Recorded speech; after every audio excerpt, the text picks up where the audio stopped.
Hi అండి. Banana milk shake ఎలా చేయాలో చూద్దాం. ముందుగా ఒక బౌల్‌లో లీటర్ పాలు వేసుకొని బాగా మరిగించుకోవాలి. ఈలోగా ఒక 3 టేబుల్ స్పూన్ కస్టర్డ్ పౌడర్ వేసుకొని, కొంచెం వాటర్ వేసుకొని ఉండలు లేకుండా బాగా కలిపేసుకోవాలి. ఒకవేళ కస్టర్డ్ పౌడర్ లేకపోతే కార్న్ ఫ్లోర్ కూడా వేసేసుకోండి.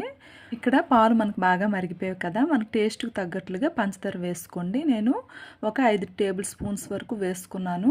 తర్వాత కస్టర్డ్ పౌడర్ కలుపుకున్నాం కదా! దాన్ని కూడా వేసుకొని ఉడికించుకోవాలి. ఒక 2 నిమిషాలు ఉడికించిన తర్వాత అందులో ఇలాచీ కూడా వేసుకుంటున్నానండి. 2 ఇలాచీ బాగా దంచేసి వేసేసుకోవాలి.